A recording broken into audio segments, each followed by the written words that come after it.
Hey everybody, it's Mike from the Mike Widener Show, powered by Sonic Web Studios and brought to you by our official sponsor, the Mike Widener Show, international warring author Mia Moses the Missing, available on Amazon and paperback and ebook. We're here with a terrific gentleman who was born and raised in Orlando, Florida, now based in LA as a singer, songwriter, musician, and filmmaker, multi-instrumentalist with a melting pot of influence from rock to gospel. Began his career at an early age attending concerts with his family and formed Valentine back in '86. He is an award-winning documentary producer, wrote and produced and directed Comics-Beyond the comic book page in honor of his idol Stan Lee. He also has a brand new release called Album featuring All in My Mind and Brave from Spectra Music. Will be playing those at the end of the audio interview, and also some great experience, Light from Light and more. Live, ladies and gentlemen, of Plus Studios in beautiful downtown Los Angeles, the multi-talented singer, songwriter, musician, filmmaker, and multi-instrumentalist, the multi-talented Michael J. Valentine. Michael, good morning, good afternoon, good evening. Thanks for joining us today. Hey, Mike, thank you for having me. Pleasure to be here. Well, it's great to have you on board, Mike. So you're a LA-based singer, songwriter, musician, filmmaker, born and raised in Orlando. You're a multi-instrumentalist with a melting pot of influence from rock to gospel. You began a career at an early age attending concerts with your family and formed Valentine back in '86. You're award-winning documentary producer. You wrote, produced, and directed Comics Beyond the comic book pages in honor of your idol Stan Lee.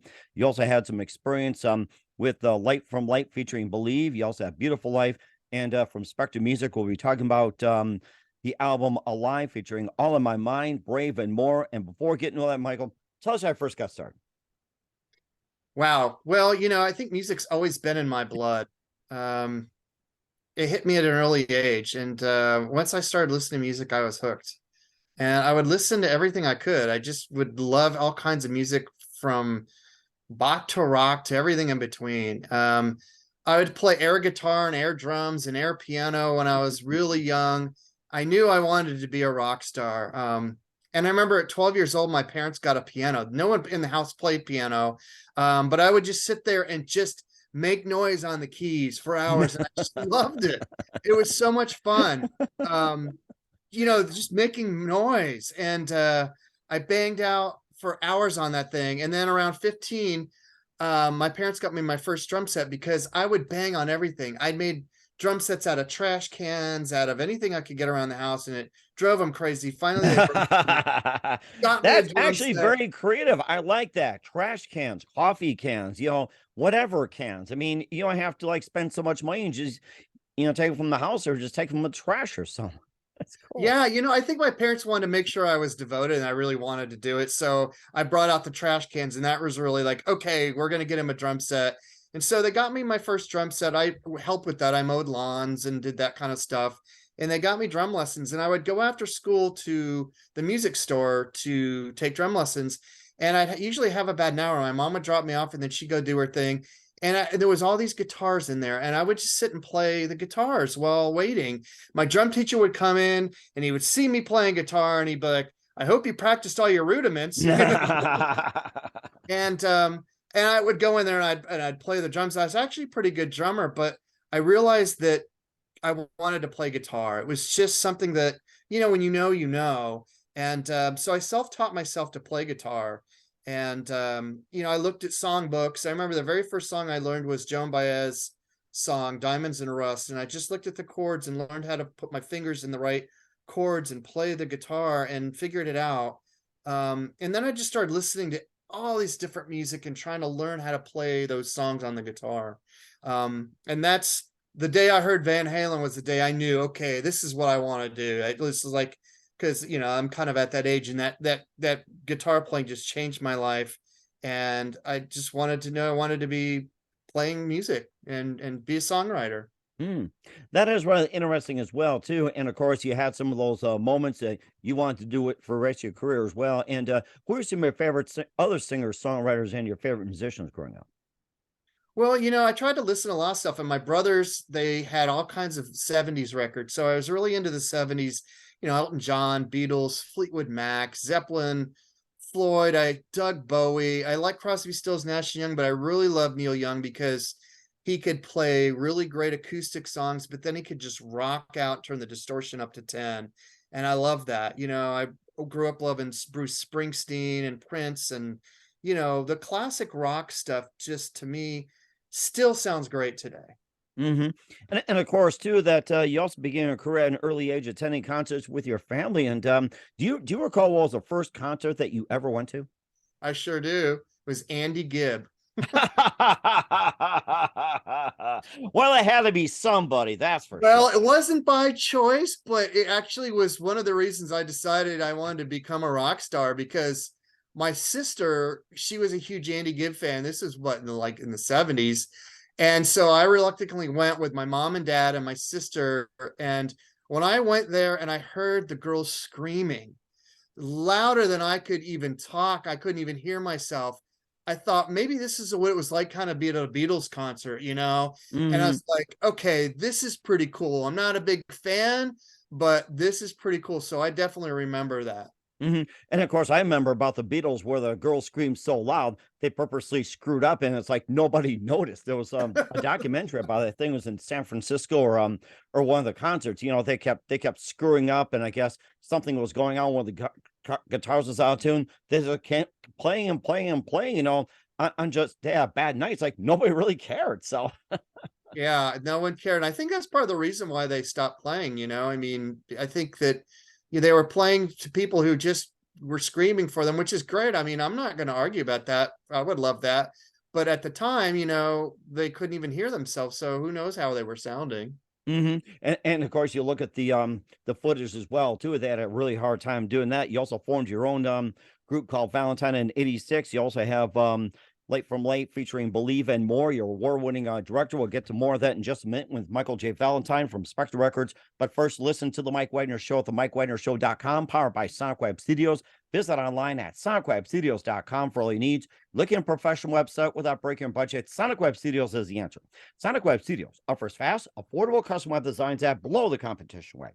Call today, 1-800-303-3960. It's 1-800-303-3960, or email to support@sonicwebstudios.com. Mention the Mike Wagner Show, get 20% off your first project. Sonic Web Studios, take your image to the next level. Also, time to give official shout out to our official sponsor of the Mike Wagner Show, international war-winning author Mia Molson-Zia. If you love fast-paced mysteries, you'll love Missing by Mia Molson-Zia, available on Amazon in paperback and ebook. Missing is fast-paced and intriguing with an unforgettable twist. Takes place in 4 countries, 2 strangers, 1 target, where truth is an illusion and those who love be the first go missing. It's available on Amazon in paperback and ebook. Missing by Mia Molson-Zia has garnered great reviews. And Eve 11 and George by Howard celebrities, including Joanna Cassidy, Forge Riley, and Aliens. So grab your copy today. For Goes Missing by Mia Molson-Zia, available on Amazon. Also, check out the Mike Wagner Show at the MikeWagnerShow.com on our 40 podcast platforms. Heard in 100 countries, including Facebook, SoundCloud, Spreaker, Spotify, and iHeartRadio. Also, Anchor FM, Apple Music, Pandora, Podbean, Odyssey, and also take us with you on any mobile device. And make sure you subscribe to the Mike Wagner Show on YouTube, BitChute, and Rumble, and follow us on Facebook, Twitter, Instagram, LinkedIn, and TikTok. And for great gift ideas, go to Amazon.com. Check out the Mike Wagner Show podcast. T-shirts, pop sockets, throw pillows, tote bags, hoodies, makes great gifts 24/7. Go to Amazon.com. Check out the Mike Wagner Show podcast. And for more great gift ideas like Missing Once Wrinkles, plus T-shirts, pop sockets, hoodies, phone cases, and more, Amazon.com/Mia Molson-Zia. Check it out today and support the Mike Wagner Show on Anchor FM, PayPal, and the MikeWagnerShow.com. We're here at LA-based singer, songwriter, musician, and filmmaker Michael J. Valentine of Spectra Music here on the Mike Wagner Show, also multi-instrumentalist. And you also had formed a group, Valentine, back in '86 before Get Your Music. And tell us more about that. Well, as I was I grew up in the 70s, but I was kind of a product of the 80s. So when I was old enough to be in bands, it was in the 80s. So I decided to form my own band, and I didn't really want to call it my last name Valentine, but all the guys in the band thought it would be a great idea. So we played all around Florida and Fort Lauderdale, Miami. We were kind of like a rock cover band. We had a lot of originals as well. And it was really a great experience. But then when I decided to come out to LA, the rest of the guys in the band didn't want to come. They were kind of like, I guess they just weren't ready to, make that leap. And I was ready to make the leap because I was just, I wanted to continue my music career. So I decided to come out to LA, and that's where I've been ever since. And of course, not only you're a musician as well, too, singer, songwriter, you're also a filmmaker. You have an award-winning documentary, also which is called COMIX-Beyond, the comic book pages, honor of your idol Stan Lee. And tell us more about that. Well, it's funny because I took a long break from doing music, and I always wanted to do a documentary. And I went to one of these comic book shows here in Los Angeles, and I saw all these fans, and I saw all these passionate people, and it resonated with me because it's they're passionate like people are with music. And I thought, how cool would it be to do a documentary about this industry? You know what I Mhm. mean? It's not really the music, but it's got a lot of parallels to it. And so I decided that's what I wanted to do. I wanted to make this really fun documentary, all about the comic book world and the geek pop culture. And getting Stan Lee to be a part of it was a dream come true. When I was really little, I wanted to be an artist. Before music was, I wanted to draw, and I tried to draw Spider-Man, and I was terrible, but I love Stan Lee and I loved all the Marvel comics. So to be able to talk to him and interview him was pretty much a dream come true. What was Stan Lee like when you talked to him? He was exactly like you see him. He was very nice, outgoing, very personable, obviously very seasoned at doing interviews. But just the nicest guy. I mean, I felt really comfortable. I mean, at first I was nervous, because he's like a Beatle, or he's like Elvis for comic books. He's like that kind of legend. But once we started talking, it was just like, it was very natural, and he was just super nice to me. He gave me a lot of time. He gave me like almost 2 hours of his time. Wow, 2 Yeah. hours? Oh my gosh, that's like, Well, how long sitting through a Spider-Man movie practically. and the funny thing is, the whole time he's like, well, I gotta go. I got meetings. I'm like, okay, but we just kept talking. And the more, it's like, I find the more you ask, because I've been on the other side and I've interviewed too, for my film. And the more you talk about them, the more they open up.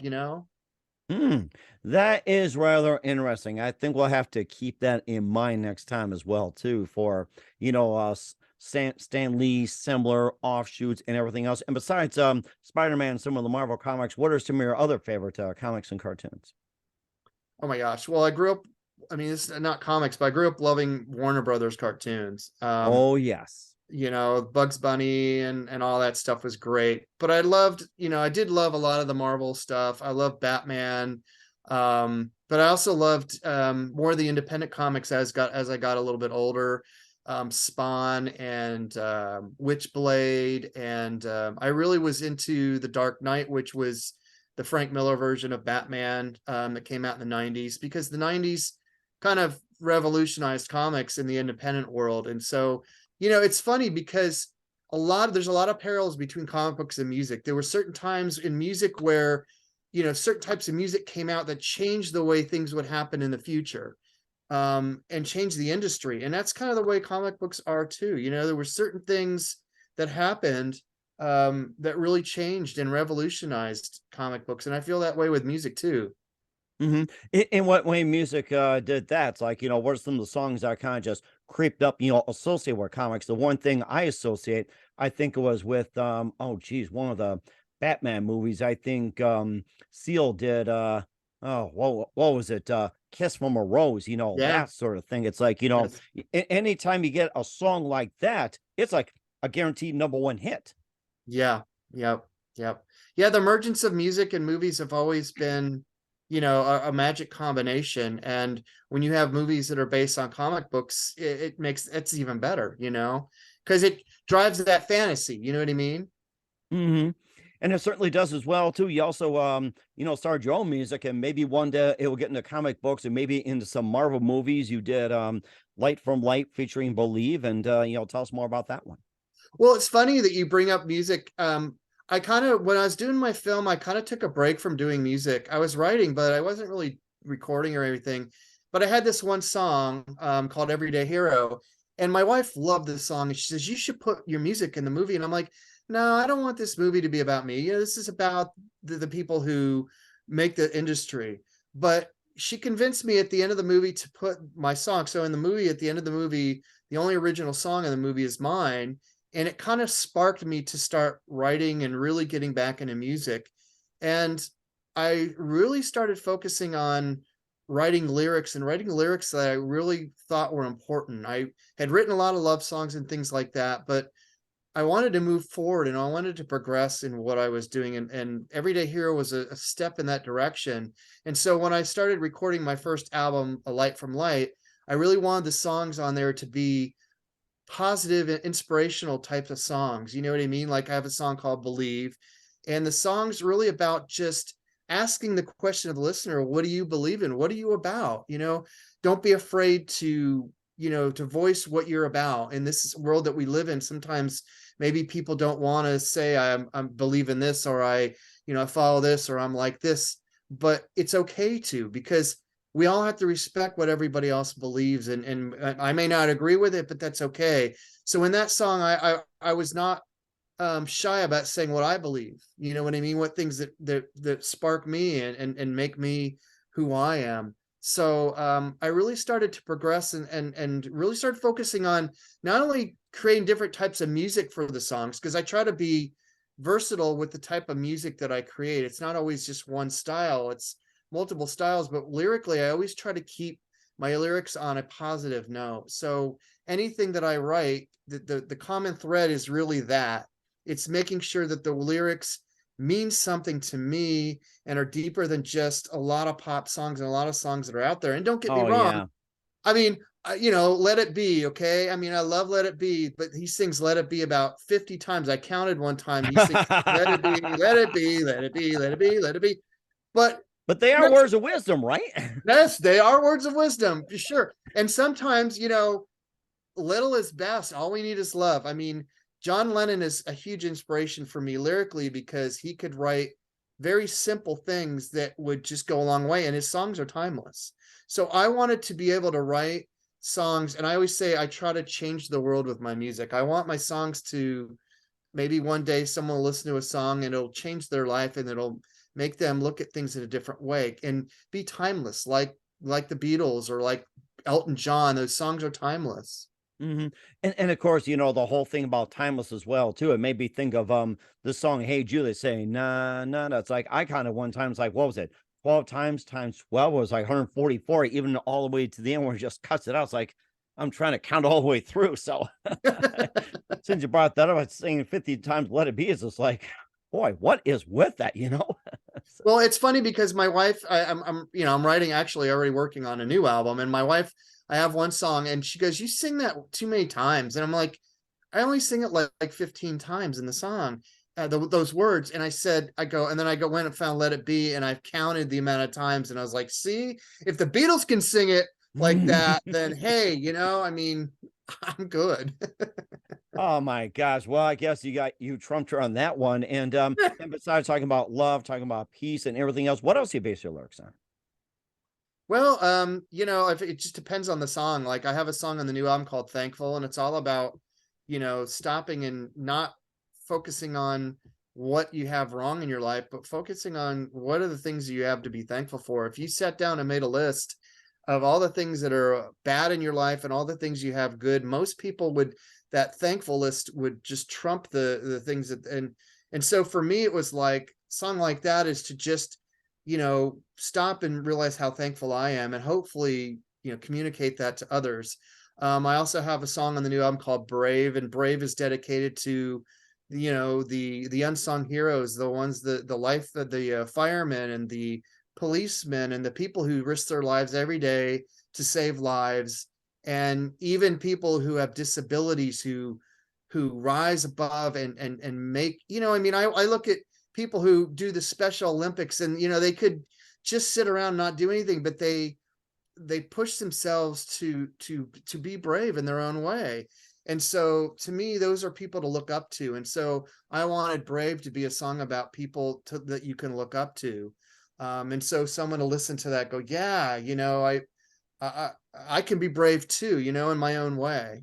Hmm. And of course, you have a song called All in My Mind from the album Alive. We'll talk about that in just 1 minute with Michael J. Valentine from Spectra Music. You listen to The Mike Wagner Show at the MikeWagnerShow.com, powered by Sonic Web Studios, and brought to you by official sponsor of The Mike Wagner Show, international warring author Mia Molson's Missing.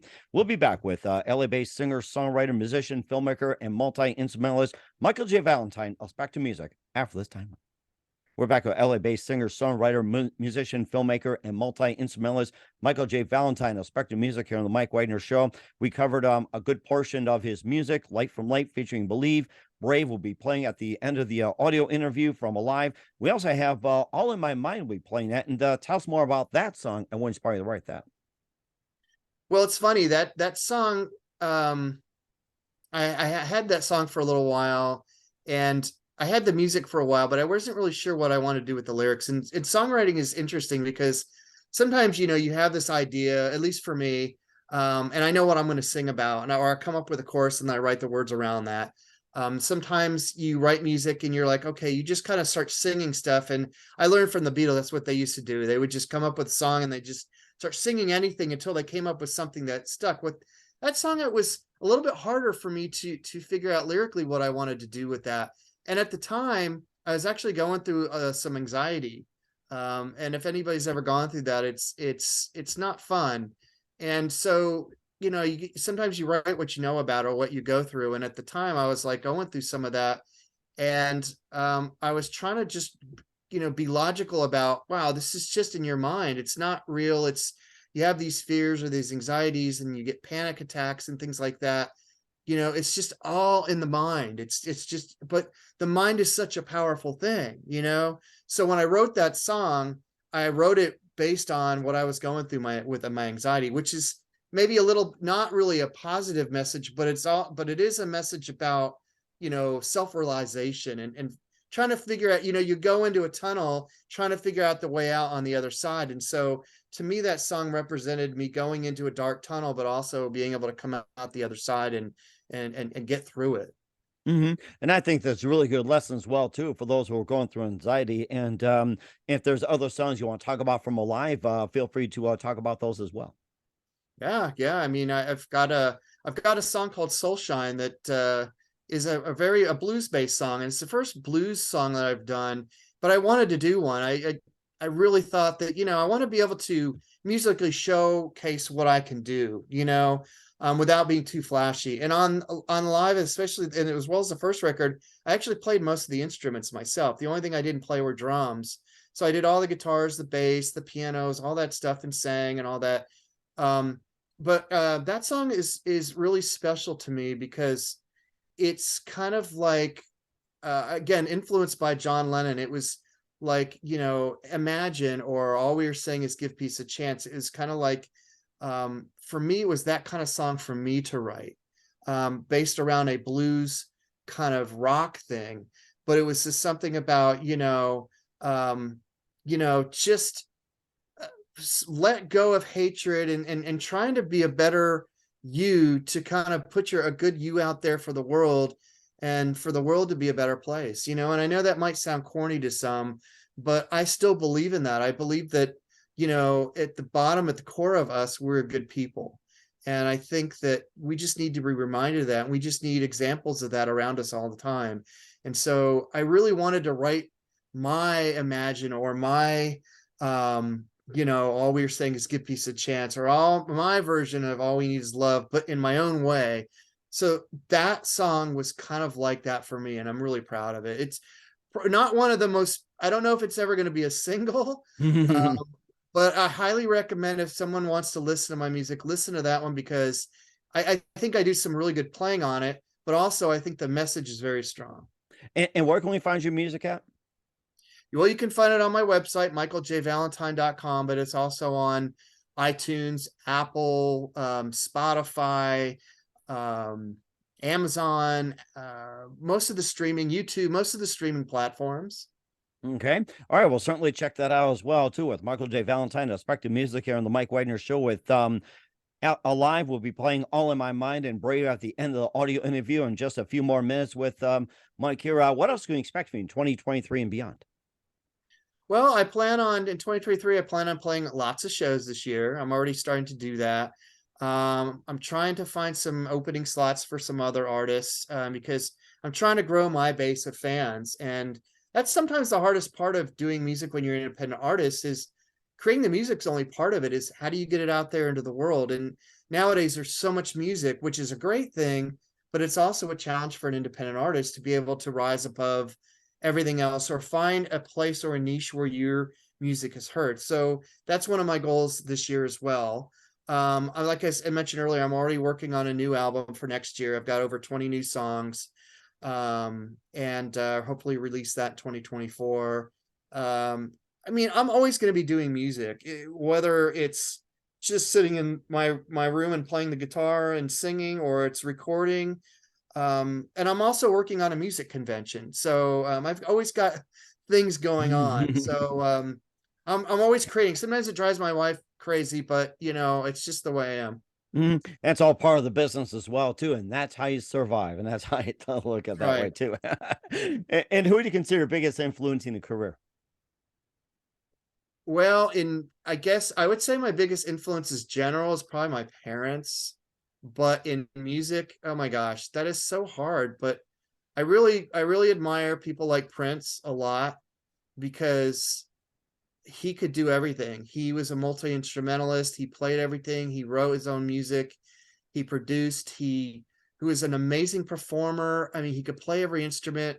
So for me, I always say, you know, that's what I want to be when I grow up. You know what I mean? I want to be able to be at least close to what he was. So musically, I love Prince too, but it's more about just him as an entertainer and as an artist overall, songwriter, and just the whole package. He's the whole package. So for me, I would say that that's probably one of the top. You know, Neil Young's another one, Bruce Springsteen, Elton John, but I think Prince, because Prince can do it all, and he's an amazing guitar player. Many people don't realize how great of a guitar player he is, and he's got this feel like he tears it up, but he has plays with feeling, you Oh, know. yeah. And of course, underrated as well, too, along with his partner, Des Dickerson as well, too. Very Yep. underrated. You listen to it, so it's like, that would just wake Jimi Hendrix out of his grave, I'll tell you.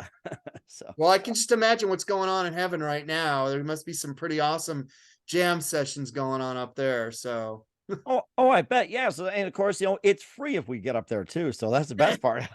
that's right. No money needed, guys. No Bitcoins, credit cards, or anything like that. That's for sure. And what's the best advice you can give to anybody at this point? Oh my gosh. You know, I don't know if I'm the best person to give advice, but I would just say if I was going to give myself advice, and if anybody else takes this, they can, it's just always be true to yourself and believe in yourself. Hmm. Um, be able to be vulnerable and be open to change, and to be open-minded to music and to life. You know, I find a lot of musicians that I know are sometimes closed-minded in music, and I don't understand that. I think that you have to be open to love every kind of music, and if it's good, and because that just makes you a better songwriter, and it makes you a better person in life, if you're open to that kind of stuff in life. And just, you know, like I said, just believe in yourself. Hmm. It's okay, and it's okay to be in your, if you're down and you're depressed, it's okay to be in that, and be in it if you need to, but make sure you get back up, shake it off, and get back out there and do your thing. And I think that's very important as well, too. We're here with LA-based singer, songwriter, musician, filmmaker, multi-instrumentalist, Michael J. Valentine from Spectra Music here on the Mike Wagner Show. Michael, very big thank you for your time. You've been absolutely fantastic. Looking forward to having you again soon. Keep us Thank up to you. date. Keep in touch. Love having you back. Once again, what's your website? How do people contact you? Where can people purchase or check out your music? Well, thank you again, Mike. I really appreciate you having me. It was really fun to talk music with you.